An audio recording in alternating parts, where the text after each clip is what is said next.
Unter den Linden, ce n'est pas seulement le nom d'une allée célèbre à Berlin, c'est également le titre d'un des chants les plus connus du répertoire de la musique médiévale allemande. Et pourtant, cette mélodie ne nous vient pas de l'Allemagne, mais de la France. Alors tout d'abord, parlons du contexte global. Walther von der Vogelweide, c'est l'auteur du poème, c'est un poète allemand, il est né aux alentours de 1170. On dit que c'est un Minnesänger.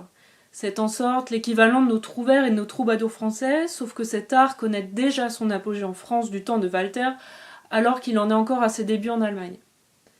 Le moteur de l'art des trouvères et des troubadours est l'amour courtois. C'est un concept qui met un point d'honneur à honorer une dame, avec de rares exceptions, d'un statut social plus haut que celle du chanteur.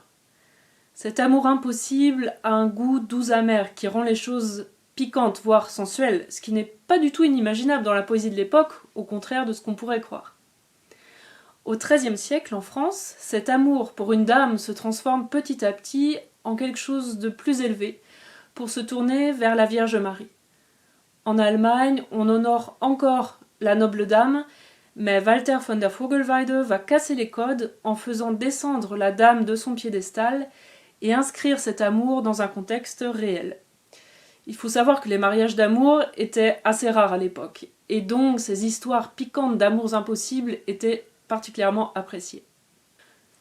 Walther, lui, peut nous parler d'amour qui existe entre deux personnes du même statut social. Et dans la chanson que nous allons écouter, il va même encore plus loin en donnant la parole à une femme, qui plus est, parle à la première personne. Ce type d'écriture a un nom dans la poésie de Walther von der Vogelweide, on appelle ça un Mädchenlieder, qu'on pourrait traduire par un chant de jeune fille. C'est une définition qu'on donne plutôt par défaut parce que ce genre ne rentre pas dans les autres catégories, comme celui de l'amour courtois ou le chant de croisade. On va regarder maintenant plus précisément le texte. Le poème commence par l'évocation d'un souvenir heureux. À l'orée d'un bois, sous un tilleul, où chantait un rossignol, la narratrice nous raconte qu'elle avait rendez-vous avec son amant, qu'il l'attendait, et qu'elle a été reçue d'une manière qui la rendra heureuse pour toujours. Dans cette littérature, tout est sujet à sous-entendu, et donc vous pouvez imaginer de quelle manière elle a été reçue, et d'ailleurs le texte nous donne d'autres indices sur la nature de cette rencontre. La narratrice nous pose même une question rhétorique. M'a-t-il embrassé ? Et elle répond des milliers de fois. Regardez à quel point ma bouche en est rougie. Et le phrasé de la mélodie ne fait qu'appuyer l'importance de cette réponse.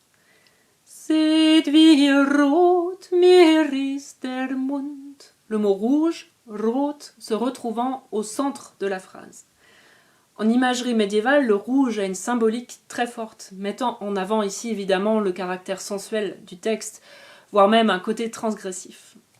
La narratrice nous parle également avec amusement du tapis de fleurs que son amant avait disposé pour elle, et de la manière dont les tiges sont légèrement courbées parce que les Allemands se sont allongés sur ce lit végétal.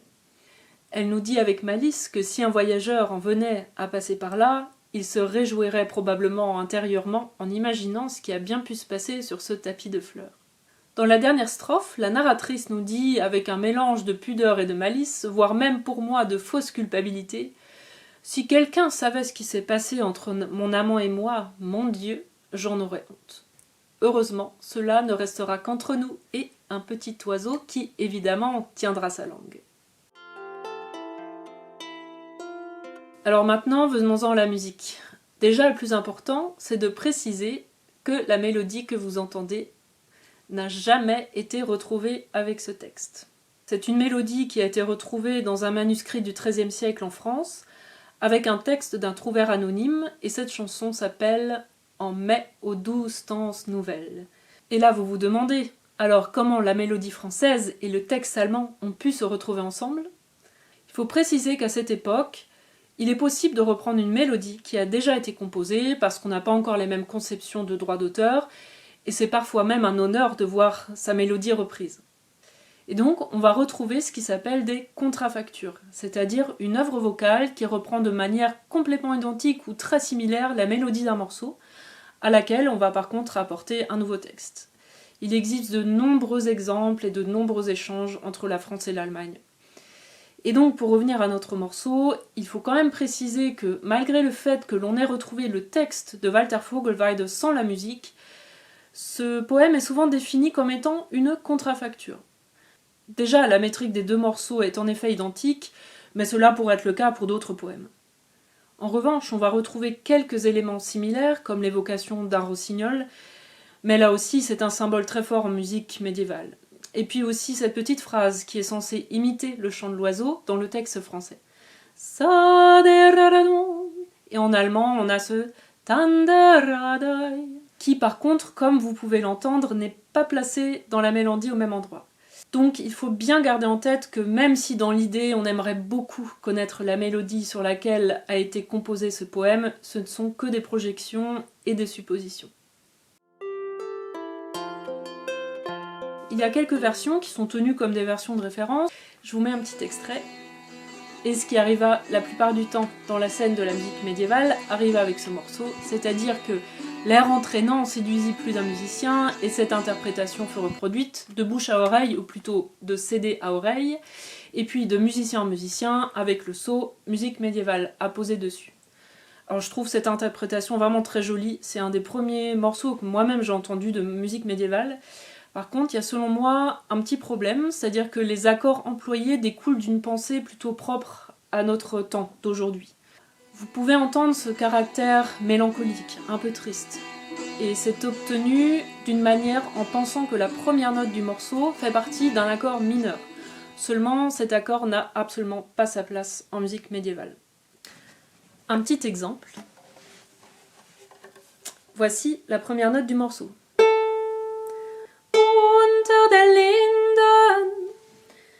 Et donc, si on pense que cette première note fait partie d'un accord mineur, c'est-à-dire cet accord, voilà, on a ce ton un petit peu mélancolique. En musique médiévale, on pense la musique autrement, mais le sujet est vraiment trop vaste et je pense que cela pourrait être le sujet d'une autre vidéo si cela vous intéresse. Donc vous pouvez vous abonner si vous voulez. Vous pouvez aussi me laisser un commentaire pour savoir si vous appréciez ce genre de contenu, parce que c'est la première fois que j'en propose. Cette note-là, c'est la première note du morceau, mais la note principale, le pilier de ce morceau, c'est plutôt celle-ci. Et donc, si on construit l'accord autour de ce pilier, on obtiendra plutôt cet accompagnement.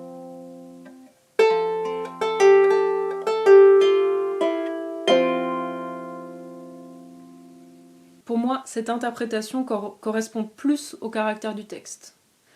C'est vraiment mon interprétation personnelle, mais je ne décèle dans le texte pas une once de mélancolie.